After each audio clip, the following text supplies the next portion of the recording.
Welcome to Amen.com audio recordings. My name is Auntie Jill, and this is Chapter 9 of Living Sober. Chapter 9, Eating or Drinking Something That's Usually Sweet. Can you imagine drinking a bourbon and soda right after a chocolate malted? Or a beer on top of a piece of cake with icing? If you're not too ill to read on, you will agree that they don't sound exactly made for each other. In one way, that is what this portion of our experience is about. Many of us have learned that something sweet tasting, or almost any nourishing food or snack, seems to dampen a bit the desire for a drink. So, from time to time, we remind each other never to get too hungry.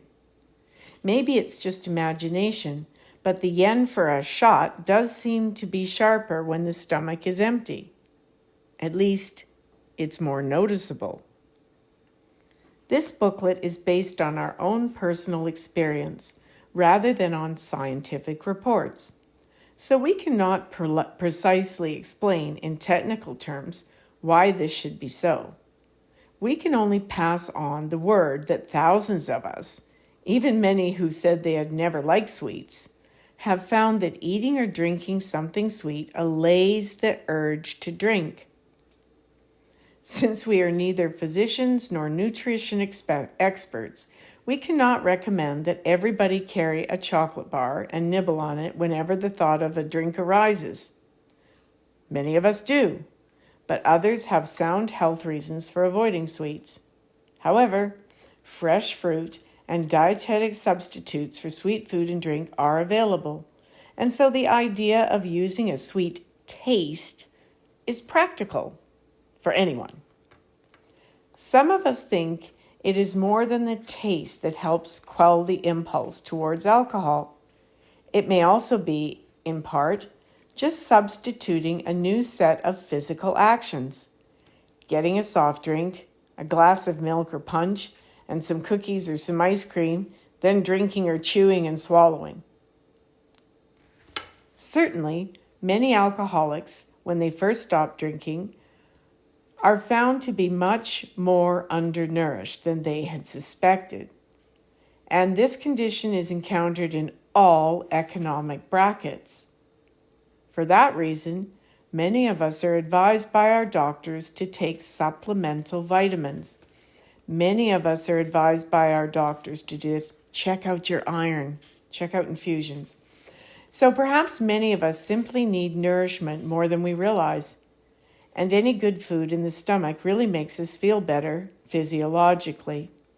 A hamburger, honey, peanuts, raw vegetables, cheese, nuts, cold shrimp, fruit gelatin, a mint, anything you like that is good for you can do the trick.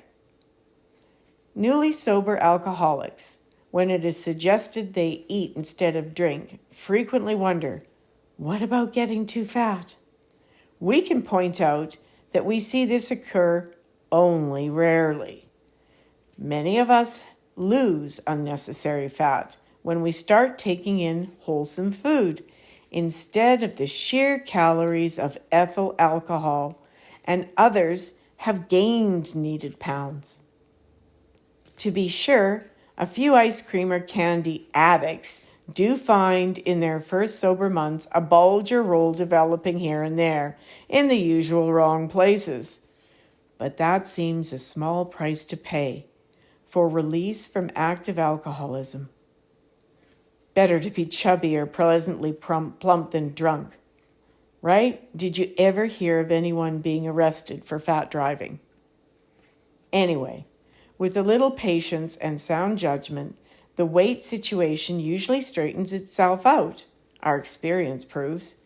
If it does not, or if you have a chronic, serious obesity or underweight problem, you probably should consult a medical expert who not only knows weight problems, but also understands alcoholisms. There are sister programs.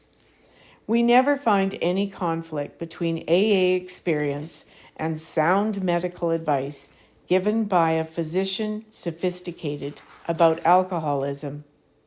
So, The next time the temptation to drink arises, let's eat a little or sip something gooey. At least that puts off the drink for an hour or two, so we can take another step towards recovery. Maybe the one suggested in the next section. And that would be chapter 10. But for now, this is the end of chapter 9, and this is Auntie Jill.